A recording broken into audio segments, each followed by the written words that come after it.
Beaucoup de gens dépriment quand ils n'ont pas de bons résultats dans la vie. Il y en a qui se disent « je suis nul, je peux rien faire ». D'autres prennent un chemin différent, pas parce qu'ils kiffent, mais parce que leurs parents ou la société leur disent de faire ça. Mais voilà la vraie question.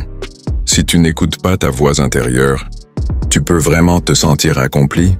L'histoire d'aujourd'hui va nous montrer que l'école, c'est pas juste pour réussir les examens. C'est un moyen de se comprendre soi-même et de devenir vraiment qui tu es. Les gens autour de toi parlent peut-être de plein d'histoires de succès. Tu pourrais te dire que si je prends ce chemin, peut-être que moi aussi je réussirai. Mais la vraie vie, c'est pas aussi simple. Tant que tu connais pas vraiment ce qui te branche, les histoires des autres, ça te paraît juste des lumières au loin. Sympas à regarder mais bien trop loin. Essayons de piger ce que cette histoire d'aujourd'hui veut nous apprendre.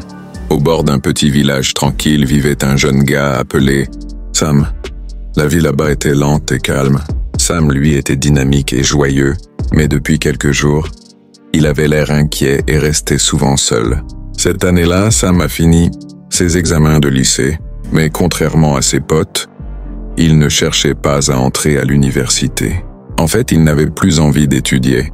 Ce n'était pas une question d'argent. Sa famille possédait une grande ferme équestre de 20 hectares. Ils étaient parmi les familles les plus riches du coin. Mais Sam ne comprenait rien à ses cours, et aucun sujet ne l'intéressait.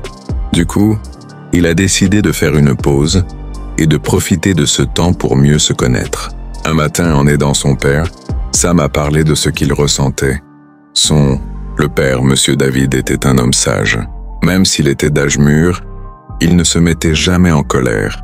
Au contraire, il souriait et disait « Sam, j'ai une petite mission pour toi. Je veux que tu rencontres 3 personnes. » Puis il a écrit leur nom et adresse sur un bout de papier. « Dis-leur que tu es le fils de l'homme à la jambe en or. Demande-leur comment ils ont réussi.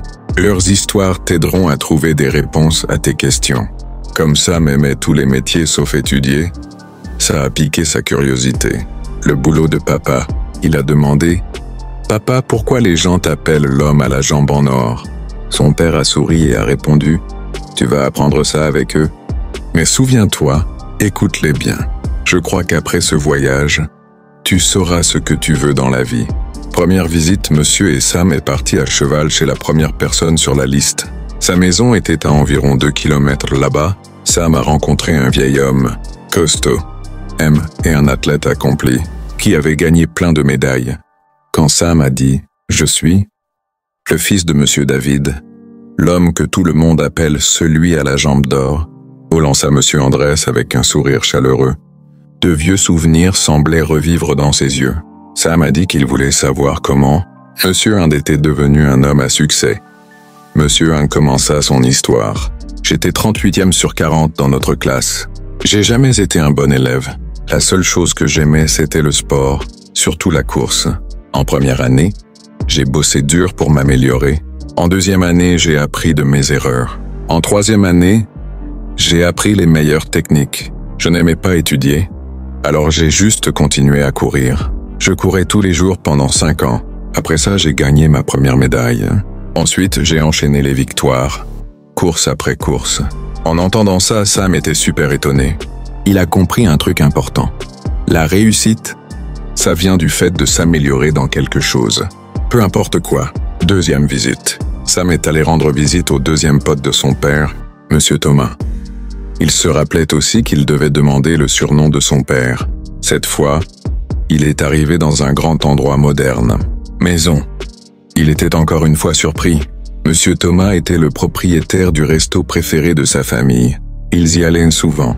Après que Sam se soit présenté, Monsieur Thomas l'a accueilli avec joie. Sam a demandé « Tu peux me raconter ton histoire de réussite ?» Monsieur Thomas a rigolé et a dit « J'étais 39e sur 40 à l'école. Je parlais beaucoup, mais je comprenais pas grand-chose.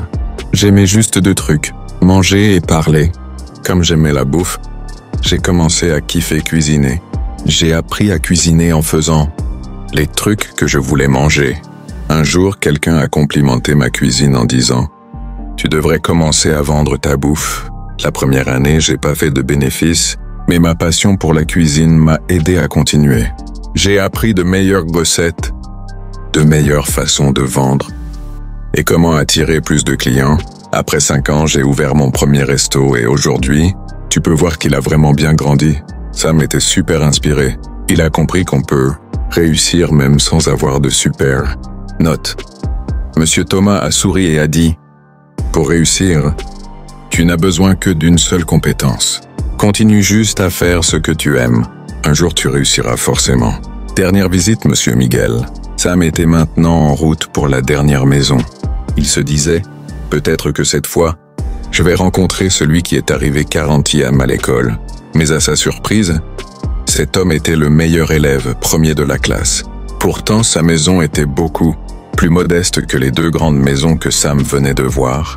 Sam frappa à la porte et un homme gentil, Monsieur Miguel, l'accueillit. Après s'être présenté, on lui a demandé « C'est quoi ton secret pour réussir ?» Monsieur Miguel a souri et a répondu « Oui, j'étais bon dans toutes les matières.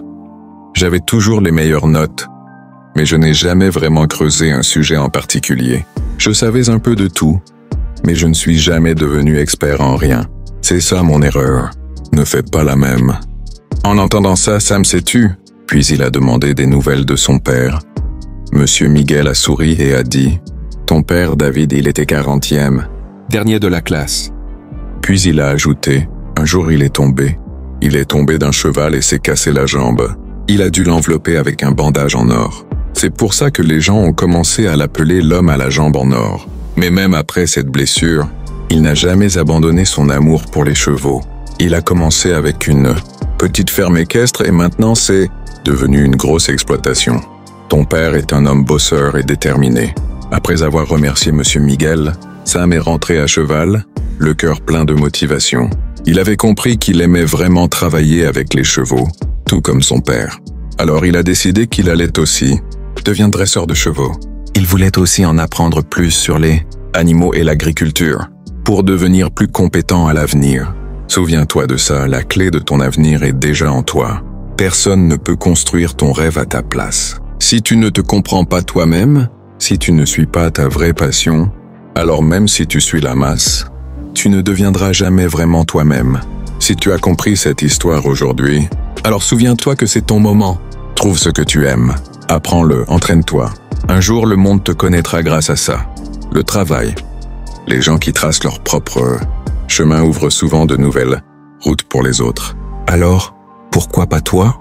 Merci à tous. Si cette histoire vous a plu, partagez-la avec vos potes et dites-nous ce que vous en pensez dans les commentaires.